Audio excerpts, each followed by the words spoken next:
اور حد درجہ مہنگائی آئے گی، بے روزگاری آئے گی۔ شروع میں تو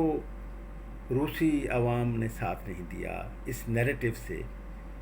جو کہ اپنی بالشوک پارٹی کے ذریعے سے جو روسی عوام کو بتانے کی کوشش کرتے تھے۔ لیکن پھر بعد میں جب جنگ کے وہی حالات سامنے آئے تو پھر عوام یقین کرنے لگے۔ تو یہ ایک کیفیت آئی۔ تو ایسی کیفیت، اب بیسک کویسچن تو یہ ہے جو کہ جس پر میں نے بات ڈال دی ہے، یہ تو ضمن میں بات آ گئی، ایک حوالے کے بات آ گئی۔ جناب قاضی امداد صاحب نے اس پہلو پر اس میں روشنی نہیں ڈالی تھی اپنے مختصر آڈیو میں، لیکن خوب بات کی انہوں نے، تو سائنٹیفک بات کی۔ تو اب بات یہ ہے کہ ہمیں کمپیئر یہ کرنا ہے کہ روس میں انقلاب تو آ گیا،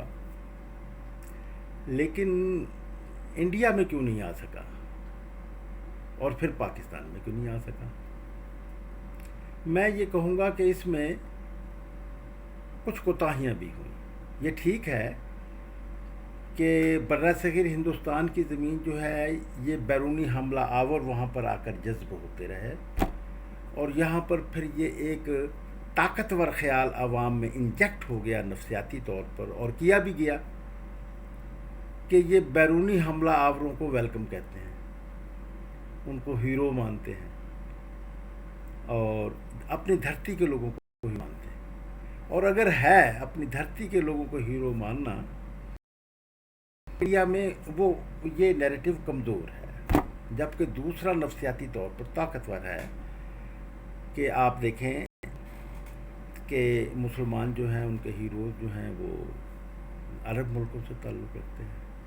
اپنے ہاں سے وہ ہیرو ہم کم پیدا کرتے ہیں یا مانتے نہیں ہیں، مانتے تو ہیں لیکن وہ باہر کے لوگوں کو ویلکم کہتے ہیں۔ تو اس سرزمین کے حوالے سے یہ بات رہی۔ پھر یہاں پر وسائل جو تھے خوراک پیدا کرنے کے وہ بڑے آسان تھے، تو اس حوالے سے انڈیا میں وہ انقلابات آپ دیکھیں کہ انڈسٹریل انقلاب نہیں آ سکا، اور اس کے بعد پھر انڈسٹریل انقلاب کے بعد ہی سوشلسٹ انقلاب آنا تھا، وہ نہیں۔ کبھی کبھی اچھا اس سے پھر یہ ایک خیال تقویت پا گیا کہ یہ زمین جو ہے یہ انقلابات کی زمین ہے ہی نہیں، جس سے کہ سامراجیت کو بہت فائدہ پہنچا، کیپٹلزم کو بہت فائدہ پہنچا، لوگوں میں یہ ایک ترقی پسند لوگوں میں بھی یہ باتیں موجود ہیں۔ تو میں یہ سمجھتا ہوں، ہاں اس سے پہلے میں ایک بات بتا رہا تھا کہ ہمارے ہاں یہ ضرور رہا کہ نیشنل ہیروز بھی، مثلا دیکھیں کہ ہمارے ہاں ہندو میتھولوجی میں ایک کالی دیوی کا ذکر آتا ہے، تو کالی دیوی جو تھی یہ غریب طبقے کی بیٹی تھی، مرد بیرونی حملہ آوروں سے بھاگ گئے، لیکن یہ کالی دیوی اپنی نسوانی حسن کے ساتھ آرینز کے خلاف لڑی، سیکس ویپن استعمال کیا اور بہت سے آرینز قتل کیے۔ تو وہ جو اس حوالے سے اس نے کارنامہ انجام دیا تو وہ ہندوؤں کی دیوی بن گئی، غریب ہندوؤں کی۔ وہ آج بھی اس کے پیچھے جو داستان ہے وہ ہمارے ہاں، کیونکہ اس سے اوپر پھر پردے ڈال دیے جاتے ہیں، اپر کلاس جو ہے وہ پردے ڈال دیتی ہے، اور پھر ہم تحقیق میں جانے کی بجائے ہم صرف اوپر سے وہ بات۔ تو میں یہ تو ضمن میں بات آئی، تو بات یہ آئی کہ تاریخ نے بہت یہ انڈیا کو بھی دیے اور پاکستان کو بھی دیے کہ یہاں پر سوشلسٹ انقلاب برپا کیا جا سکتا ہے، لیکن کوئی ایسی کمیونسٹ پارٹی یا سوشلسٹ پارٹی اتنی فعال اور لیڈرشپ اتنی فعال نہیں تھی کہ وہ اس موقع پر جب کہ لوگ موٹیویٹ ہوتے ہیں، ہونے کے لیے تیار ہوتے ہیں، وہ ہٹ کر کے لوگوں کے اس لہر کو، موجودہ نظام کو ختم کر دیتے ہیں، جس طرح وی آئی لینن نے کیا تھا۔ وی آئی لینن نے تو وہ بہت لیڈرشپ کا بڑا کمال ہوتا ہے، تو وہ اتنی بڑی لیڈرشپ تھی کہ ایک موقع پر وہ تقریر کرتے ہوئے انہوں نے اپنے عزم، جو کہ سائنٹیفک سوچ کے حوالے سے تھی، کہ وی آئی لینن نے کہا تھا کہ میں سامراجیوں کے سرمایہ داروں کے بنائے گئے رسے کے ذریعے خود ان کو پھانسی دے دوں گا. کمال تو یہ ہوتا ہے. تو پاکستان میں بھی ایسے بہت سے چانسز ملے میرے ساتھیوں، یہاں پر مواقع آئے، لیکن سیاسی جماعت کا، وہ سیاسی جماعت جو کہ انقلاب سے لے چلے آگے، اور وہ لیڈرشپ جو کہ پراپر ہٹ کر سکے، وہ ہمارے ہاں اس کا مفقود رہا. اور اگر کوئی لیڈرشپ آئی، جیسا کہ بعد میں ذوالفقار علی بھٹو نے اعتراف بھی کیا، تو اب میں اب مواقع آپ کو بتانے کی کوشش کروں گا کہ کب کب انقلاب لایا جا سکتا تھا. اصل میں بات یہ ہے کہ ہمارے ہاں تو یہ ضرورت تھی سامراجیوں کی کہ یہاں پر مارکسزم کو اسٹڈی میں نہ آنے دیا جائے اور لوگوں کی سوچ کو پسماندہ رکھا جائے. یہ تو تھی، لیکن وہ ان سامراجیوں نے، انہوں نے بھی مارکسزم کی خوب اسٹڈی کی ہوئی تھی، اور انہوں نے اس جو مارکس نے انالیسس کا میتھڈ دیا تھا اس کو اختیار کرتے ہوئے انہوں نے پراپر ٹائم پر پراپر سٹیپس کیے انقلاب کو روکنے کے لیے. مثلا انڈیا میں یہ سمجھتا ہوں کہ سیکنڈ ورلڈ وار کے بعد جب برطانیہ اور فرانس کو فتح ہونے کے باوجود وہ اپنی یہ صلاحیت کھو بیٹھے کہ کالونیز پر قبضہ کر رکھ سکے، تو انہوں نے پھر یہ فیصلے کیے کہ کالونیز کو آزاد کر دیا جائے. اب سیکنڈ ورلڈ وار کے بعد کیونکہ اس میں مجبوراً ہٹلر کی غلطی کی وجہ سے سوویت یونین کو الائی بننا پڑا تھا یہ اتحادی قوتوں کا، لیکن اس کے بعد جب جنگ فتح ہوئی تو پھر اس میں اس کے ثمرات میں پھر سوویت یونین نے، کیونکہ سب سے بڑی اس جنگ میں سب سے بڑی قربانی جرمنی، جاپان اور اٹلی کی فاشسٹ قوتوں کو شکست دینے کے، محوری قوتوں کو شکست دینے میں بہت قربانیاں دی تھیں. اگر وہ قربانیاں نہ ہوتیں، اگر سوویت یونین نہ لڑتا تو پھر اتحادیوں کو شکست ہو جاتی. تو اس میں جب پھر جنگ ختم ہوئی تو اس کے ثمرات کے حوالے سے پھر وی آئی اسٹالن پہ جو ذمہ داری عائد ہوتی تھی اس لیڈرشپ پر، انہوں نے پھر ایک بیٹھ کر پھر ان کے ساتھ گیو اینڈ ٹیک کے حوالے سے سارے معاملات ہوئے. مثلا اصول یہ طے پایا تھا کہ مشرقی جرمنی، جہاں جہاں جن ملکوں میں، جس میں شمالی کوریا بھی ہے، کہ سوویت یونین کی فوجوں نے فتح کیا ہے، وہ سوویت یونین نے وہاں پر ٹرانسفر آف پاور جو تھی وہ اپنی لائک مائنڈیڈ جماعتوں کو، پارٹیوں کو دی ٹرانسفر آف پاور کی، جیسے مشرقی جرمنی اور شمالی کوریا میں. اس کی مثالیں ہیں. تو اس طرح پھر اس خطے کے بارے میں بھی ایک تقسیم ہو گئی. پاکستان کے قیام کے بارے میں جہاں یہ کہا جاتا ہے کہ یہ امریکہ اور نئے ابھرتے ہوئے سامراج اور سامراجوں کی، پاکستان زیادہ ان کے لیے مفید تھا بنانا، اس لیے بنایا گیا. وہاں پر اس پر سوویت یونین نے بھی اس کو تسلیم کیا کہ پاکستان ہندوستان ڈیوائیڈ ہو جانا چاہیے. ناظرین کرام، جو ایک اصل بات ہے جس پر کہ آپ دیکھیں کہ انہوں نے کتنا کمال وہ کیا کہ جنگ کے فوراً بعد اعلان کیا تھا برطانیہ نے کہ ہم ہندوستان کو آزادی دے دیں گے جون سن 1948 میں، لیکن انہوں نے ایک سال پہلے کر دیا. اب یہ بات ہندوستان کی کمیونسٹ پارٹی کے سوچنے کی، انالیسس کرنے کی تھی. یہ بات سوویت یونین کے بھی انالیسس کرنے کی تھی. تو یہ انالیسس کیوں کیا کہ وہ ایک سال پہلے ہندوستان کو آزادی دینے پر آمادہ کیوں ہوئے، مجبور کیوں ہوئے؟ وہ اس لیے کہ سامراجیوں کے انالیسس میں یہ بات موجود تھی کہ جغرافیائی حوالے سے جو موجود ہم جدوجہد کر رہے ہیں، ان کی جدوجہد کامیاب ہو جائے گی. وہ پورے چین پر سن 48 میں قبضہ کر لیں گے، میں کامیاب ہو جائیں گے. اور پھر وہ جو ہی قبضہ ہوگا تو ہندوستان میں جو کمیونسٹ پارٹی جو ہے وہ عوام جو ہیں وہ یہ جو بورزوا پارٹیاں ہیں، کانگریس تھی، مسلم لیگ تھی، کہ یہ پارٹیاں جو ہیں ان کی لیڈرشپ ڈسکارڈ ہو جائے گی تیزی سے، یا ڈسکارڈ ہونا شروع ہو جائے گی۔ اور آپ دیکھیں کہ ایک بہت بڑا واقعہ جو اس سارے خطے کو سمندری حوالے سے برطانوی سامراجی کنٹرول میں رکھنے کے لیے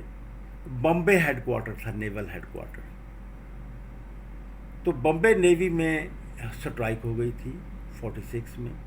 وہ ایک واقعہ بنا، فوراً یہ ٹائمنگ کو جو برطانیہ نے ٹائمنگ تبدیل کی، وہ یہ کہ وہ ہڑتال جو کی تو ان کے یہ تھے کہ انڈیا چھوڑ دو، آزاد کرو انڈیا کو۔ تو اس میں 3 فلیگ لہرائے گئے تھے، 3 فلیگ، ایک آل انڈیا کانگریس کا، ایک مسلم لیگ کا، ایک درانتی ہتھوڑے کا، محنت کشوں کا، کمیونسٹ پارٹی کا، سرخ۔ یعنی وہ ریپریزنٹیشن تھی ہندوستان میں پولیٹیکل پارس کی، کہ عوام کی پولیٹیکل پارس کیا ہے۔ تو یہ تھا وہ کہ انہیں فیصلہ کرنا پڑا کہ 1 سال پہلے،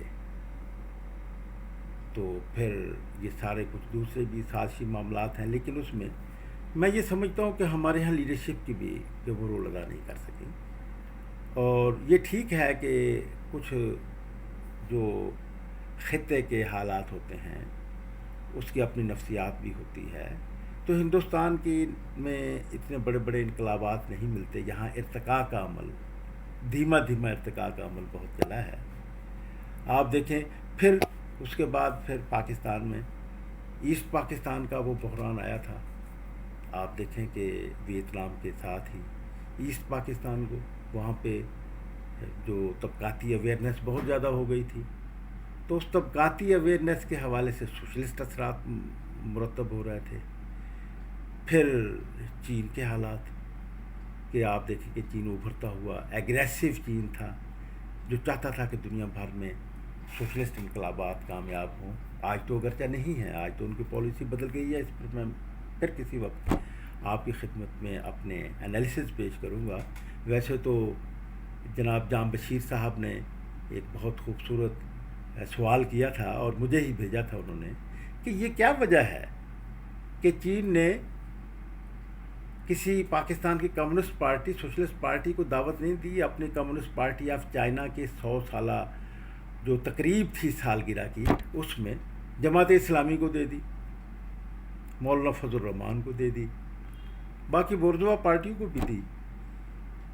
جو کہ پاکستان میں انقلاب لانے کی حامی نہیں بلکہ موجودہ نظام کو جاری رکھنے کی حامی ہیں، جس میں یہ کہوں گا کہ مسلم لیگ نون تو ہے ہی موجودہ حالات کو، نظام کو جاری رکھنے والی، لیکن پیپلز پارٹی جو اگرچہ سوشلسٹ منشور رکھتی ہے لیکن وہ موجودہ نظام کو جاری رکھنا، اس کے سارے اس سلسلے میں یہ ہے۔ ذوالفقار علی بھٹو کے زمانے میں کچھ تبدیلیوں کی جانب آگے بڑھے تھے، لیکن اس کے بعد تو پھر جب پاور میں آئے تو وہ تو گماشتگی کا عمل رہا اور اس نظام کو جاری رکھنے کا عمل رہا، اور اس میں سوشلسٹ منشور کو بر نکال نہیں سکے، لیکن اس کے مطابق کوئی ایسی جدوجہد نہیں کی گئی۔ وہاں پر الیکٹیبل پر انحصار کیا گیا، ورکرز کو بھٹو شخصیت پرستی کے حوالے سے صرف وہاں تک محدود رکھا گیا کہ وہ لوگوں کو موٹیویٹ کر کے ووٹ دلوا سکیں۔ اس سے آگے اقتدار جو تھا وہ تو اشرافیہ کو ہی دیا، الیکٹیبلز کو دیا، وہی اسمبلی میں جاتے رہے۔ وہ اس لیے کہ انہوں نے سامراج کے ساتھ ہی مل کر جہاں پر اپنا ایک اقتدار کا رول لینا تھا، ذمہ داری لینی تھی، تو یہ ان کی ضرورت تھی، چنانچہ انہوں نے اپنے آپ کو مربوط انقلاب سے نہیں بلکہ اس سے کیا۔ تو پاکستان میں ایسی سیاسی جماعتوں کی کمی رہی۔ پھر یہ ہے کہ حالات کے مطابق، معروضی حالات کے مطابق لیڈرشپ کا کمال ہوتا ہے۔ مثلا دیکھیں کہ تاریخ ہمیں واقعہ بتاتی ہے کہ بائبل مقدس میں موجود ہے، قرآن مجید میں بھی اس کا ذکر آتا ہے کہ حضرت موسیٰ علیہ السلام یہودی بنی اسرائیل میں یہ جذبہ پیدا کرنے میں کامیاب ہو گئے کہ ہمیں آزاد ہونا چاہیے،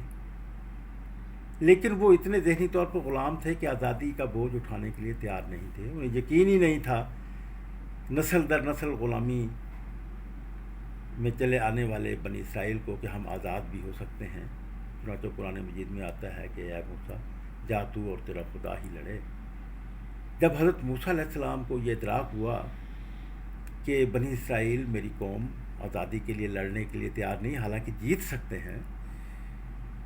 تو پھر انہوں نے ایک ماہرانہ انداز میں کمال لیڈرشپ معلوم ہوتی ہے کہ انہوں نے پھر یہ کہا کہ اچھا لڑ نہیں سکتے، بھاگ تو سکتے ہو۔ اب یہ بات جو تھی وہ پوری قوم کی سمجھ میں آ گئی کہ ہمیں بھاگ جانا چاہیے، لیکن قیادت کو پتہ تھا کہ حضرت موسیٰ علیہ السلام کو نظام جو غلاموں کے کندھوں پہ ٹھہرا ہوا ہے، یہ جو ہی بھاگے ہجرت کریں گے چلے جائیں گے تو وہ نظام زمین بوس ہو جائے گا، پھر اس نظام کے مالک غلاموں کو پکڑنے کے لیے آئیں گے، پھر ایک کشمکش ہوگی، پھر لڑائی شروع ہوگی، بس پھر ایک اعتماد بحال ہونا شروع ہو جائے گا۔ پاکستان میں دیکھیں کہ وہ جو میں یہ سمجھتا ہوں کہ سامراجی قوتیں زیادہ بہتر سائنٹیفک انالیسس کرتی رہی ہیں، نسبتاً ہمارے ہاں نظریاتی ہونے کے ساتھ ساتھ ہمیں وہ جو شطرنج کی چال ہے پولیٹیکل بساط کی، اس کے لیے بھی ہمارے لیڈرشپ کا بڑا باخبر ہونا ضروری ہوتا ہے، سیاسی کارکنوں کا بھی بہت ضروری ہوتا ہے۔ تو آپ دیکھیں کہ مشرقی پاکستان میں جب طبقاتی اویئرنیس زیادہ تھی تو اس سے سوشلسٹ ہونے کا پورا امکان پیدا ہو گیا تھا، تو وہاں پر امریکیوں نے، عالمی سامراجی قوت نے یہ ضروری سمجھا کہ قومی تحریک کو، بنگلہ قومی تحریک کو سپورٹ کیا جائے، چنانچہ انہوں نے ایسے ہی اقدامات کیے کہ اب یہ تاریخ کا مطالعہ بہت ضروری ہے کہ کیسے امکانات پیدا کیے گئے کہ وہاں پر قومی تحریک کی لیڈرشپ جو ہے وہ شیخ مجیب الرحمان کی، وہ اگرتلہ سازش کیس کا میں حوالہ دوں گا کہ وہ جو ایوب خان کے زمانے میں کیا گیا، اس میں ایف آئی آر میں شیخ مجیب کا نام ہی نہیں، بلکہ الطاف گوہر کے کہنے پر، الطاف گوہر جو سیکریٹری انفارمیشن تھے اور بڑا پلر تھے ایوب حکومت کا، کہ انہوں نے مشورہ بھی دیا تھا ایوب خان کو کہ شیخ مجیب کا نام نہیں ہے، شیخ صرف نام ہے، تو اس کو پھر نہ اس کو ٹرائل کریں۔ یحییٰ خان قائل بھی ہو گئے تھے، لیکن دوسرے دن امریکی پلاننگ کے مطابق وہ آئے، کیونکہ قومی تحریک کو ایک ہیرو کی ضرورت تھی، فیوچر کی قومی تحریک کو، چنانچہ شیخ مجیب الرحمان کا نام رکھوایا گیا۔ اب اس میں ہمارے ہاں میں یہ سمجھتا ہوں کہ یہ لیڈرشپ کا کمال ہوتا ہے کہ وہ تمام باتوں کو مد نظر رکھتے ہوئے انقلاب، اس میں میں یہ سمجھتا ہوں کہ ہماری لیڈرشپ کی سنسیریٹی جو تھی اور پھر ایکٹیونیس، اور یہ ایک وجہ رہی کہ ہمارے ہاں لیڈرشپ اور پھر ویسے پارٹی کو آرگنائز نہ کر سکنا۔ آپ دیکھیں کہ ہمارے ہاں ایسے بہت سے لوگ پیدا ہوئے جنہوں نے مسلح جدوجہد، لیکن وہ مسلح جدوجہد کی صورت جو تھی وہ گریلا وار کی نہیں تھی، وہ یہاں پر جو تھی وہ ٹیررسٹ کی ہو گئی۔ عوام میں اگر یہ شروع کر دی جاتی تو وہ بات برٹش امپائر کے خلاف، پھر پاکستان میں بھی ایسے جو چانسز آئے، مثلا یہ ادراک ہونا چاہیے تھا ہماری لیڈرشپ کو کہ بنگلہ دیشی جو بنگلہ دیش موومنٹ ہے، قومی موومنٹ، یہ کامیاب ہو جائے گی، اس لیے کہ اس وقت کے سوویت یونین تو اصولاً قومی تحریکوں کی آزادی کا حامی تھا، یہاں پہ مقامی عوامل بھی موجود تھے استحصال کے، پھر اکثریت جو تھی بنگالیوں کی وہ ہمارے خلاف سرگرم ہوئی، تو امریکیوں نے ایسٹ پاکستان کو سوشلسٹ اسٹیٹ بننے سے بچانے کے لیے اور انڈیا نے یونائٹڈ بنگلہ دیش، سوشلسٹ بنگلہ دیش بنانے سے روکنے کے لیے فوج کشی کی، اور پری میچور حالات میں اس تحریک کو جو عوامی تحریک تھی وہ ابھی وہاں ابھرنے کا وقت آیا تھا کہ اس سے پہلے ہی ڈھاکہ فعال کروا دیا گیا۔ اور ویسٹ پاکستان میں ذوالفقار علی بھٹو نے ڈپلومیٹک انداز سے پاکستان کو امریکی شکنجے سے نکالنے کی کوشش کی، لیکن اس میں تو وہ پھر خود شہید نے بھی یہ تسلیم کیا کہ مجھ سے بہت سی غلطیاں ہو گئی۔ وہ لیفٹ کو کمزور کر بیٹھے اور رائٹ کے ذریعے سے لیفٹ کی پالیسیاں چلانے کی کوشش کی، جس میں وہ وہاں سے پورا رزلٹ نہیں ملا، پھر عوام کو آرگنائز نہ کیا۔ تو اس طرح کے واقعات ہیں۔ میں یہ سمجھتا ہوں کہ آج بھی پھر تاریخ ایک نئے موڑ کے ساتھ سامنے ہے، لیکن وہ موڑ بڑا کمپلیکیٹڈ ہے، بہت کمپلیکیٹڈ ہے ناظرین اکرام، کہ آپ دیکھیں کہ طالبان کو کمیونسٹ چین کی جو رائٹ ونگر پارٹی، چین میں رائٹ ونگرز آ گئے ہیں کمیونسٹ پارٹی کے، یحییٰ خان کے دور سے، یعنی سن 70 سے وہ چلے آ رہے ہیں، اور اس وقت انہی کے کمات۔ ہاں ایک بات تو ہے کہ اس کمیونسٹ پارٹی آف چائنا نے اپنا اتنا اسٹرکٹ کنٹرول رکھا ہوا ہے کہ جو عالمی ملٹی نیشنل کمپنیاں وہاں پر گئی ہیں تو ان کا بینیفٹ جو ہے وہ چین کے عوام کو پہنچ سکے۔ اور پھر جو بیرون ملک انہوں نے پالیسی اختیار کی، آپ نے اب دیکھا کہ کبھی چین کا لٹریچر کو کمیونسٹ یا سوشلسٹ لٹریچر آیا، انہوں نے اس بات کی یہ پالیسی بنا لی ہے کہ ہم نے بیرون ملک کوئی انقلاب کو سپورٹ نہیں کرنا، ہم نے اپنے مفادات کو وہ کرنا ہے۔ ٹھیک ہے، لیکن اس کا بھی ایک رزلٹ ضرور نکلے گا کہ جب ہمارا ملک انڈسٹریلائز ہو جائے گا تو پھر صنعتی پرولتاریت تو پیدا ہوگی۔ تو اس وقت اب آپ دیکھیں کہ وہ طالبان کو، اسی طرح آپ دیکھیں کہ حافظ سعید کو اور مولانا مسعود اظہر صاحب کو سلامتی کونسل میں چین نے سپورٹ کیا۔ تو میں نے جیسا کہ پہلے حوالہ دیا تھا، یہ اس سے جڑا ہوا ہے کہ جام بشیر صاحب نے کویسچن کیا تھا کہ کمیونسٹ پارٹی سوشلسٹ پارٹی کو، بھئی یہ انہوں نے میسج دیا ہے کہ خود اپنے پیروں پہ کھڑے ہوں، ہمارے پر وہ نہ کریں۔ لیکن ایک بات تو چینیوں نے کیا ہے کہ ہمارے ہاں جو کمیشن خور طبقہ ہے، جو اوپر کا کرپٹ طبقہ ہے، جو حکمرانی کرتا ہے، اس کو تقسیم کر دیا۔ انہوں نے کہا کہ کمیشن لو، دوسری کمپنیوں سے زیادہ لو، ملکوں کی کمپنیوں سے، تو اس کو یہاں کے اڈاپٹ کر لی، جو کہ سوویت یونین نہیں کر سکتا۔ سوویت یونین اسٹیل مل دیتا تھا تو وہ اسٹیٹ سیکٹر میں دیتا تھا، جس کو اسٹیٹ چلانے والے گماشتہ حکمرانوں نے تباہ کیا۔ اس طرح وہ حکمران طبقے میں تقسیم۔ ہاں ایک کویسچن ضرور چینیوں کے بھی اور پاکستان کے عوام کے بھی پیش نظر رہنا چاہیے کہ چینی کمپنیوں سے کمایا ہوا کمیشن جو ہے وہ ہمارے ہاں کمیشن خور طبقہ جو ہے وہ منی لانڈرنگ کے لیے بیرون ملک بھیجتا رہا ہے اور بھیج رہا ہے۔ اچھا، اب یہ ہے کہ افغانستان کے حالات میں آپ دیکھیں کہ اس میں وہ اسلام کی قوت، مسلمانوں کی قوت، جس کے ذریعے سے امریکہ نے سوشلزم کو روکے رکھا، بلکہ سوویت یونین کو تحلیل کر دیا، کہ اس قوت کو اب یہ وقت یہ آیا کہ وہ امپیریلزم کے خلاف، اور اس کو چین اور روس اس کو سپورٹ کر رہے ہیں۔ تو یہ ایک نئی صورتحال پیدا ہو رہی ہے۔ تو اس صورتحال میں ہمیں اس بات کو مد نظر رکھنا چاہیے کہ ایک عالمگیر انقلاب کی طرف ہم بڑھ رہے ہیں، اور اس میں ایجادات جو ہیں یہ تبدیلی کا پیش خیمہ ہوتے ہیں، یہ اس کی چھپی ہوئی قوت ہوتی ہیں۔ اب یہ جو آپ دیکھیں کہ الیکٹرانک کی دنیا اور اس میں پھر یہ نیٹ کی دنیا، کہ یہ ایک ضرور حشر برپا کرے گی، ایک تبدیلی لائے گی۔ حشر برپا کا مطلب یہ نہیں ہے کہ کوئی کہ تبدیلی کی جانب، کہ ایک عالمگیر تبدیلی کے سے، اگرچہ یہ کووڈ-19 کے حوالے سے اس پروسیس کو روک دیا گیا یا رک گیا، تو لیکن اس کے بعد یہ پھر ایک شروع ہوگا۔ تو اس کے لیے اب ہمیں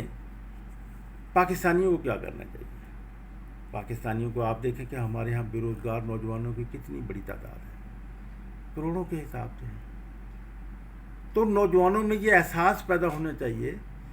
کہ وہ جو سوچنے کا عمل یہاں پر روکا گیا، وہ سوچنے کے عمل کو شروع کر دیا جائے،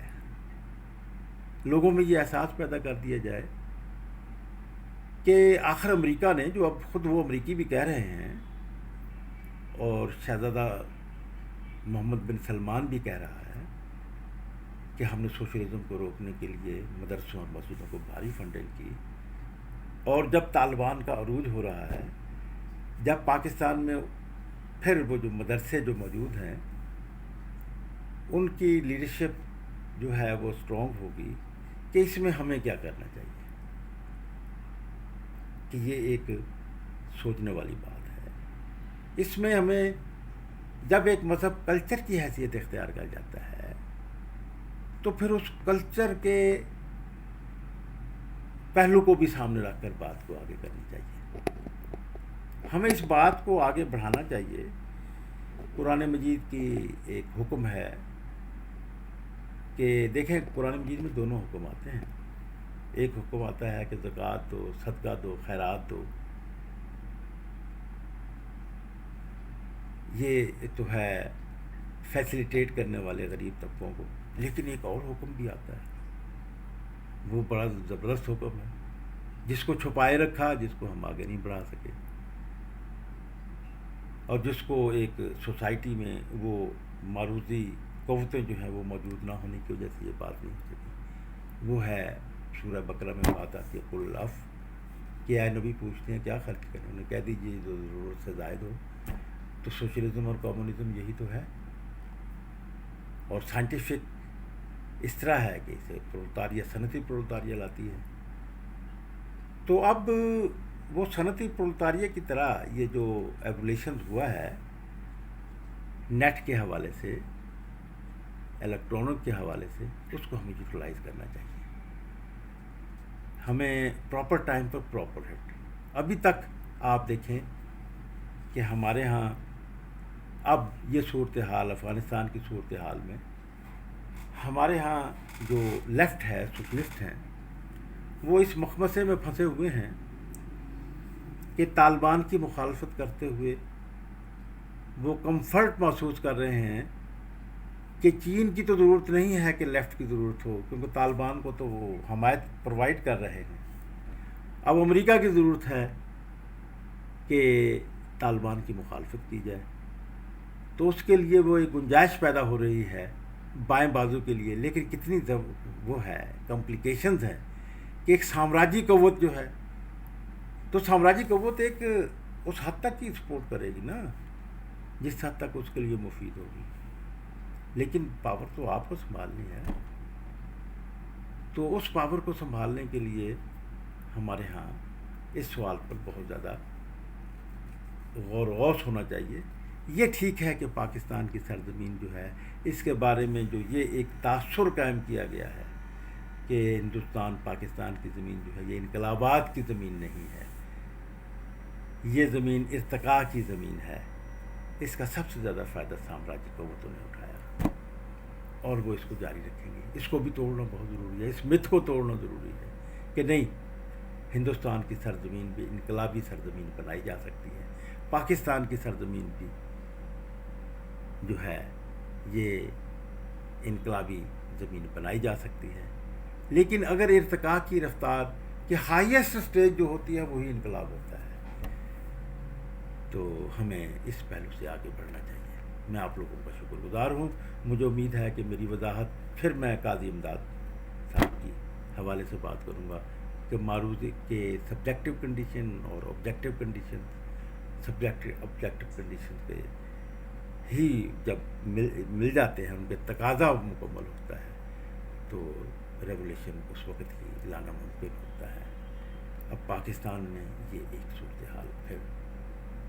جو ہے ایک نئی صورتحال پیدا ہو رہی ہے، تو اس کو بہت سنجیدگی سے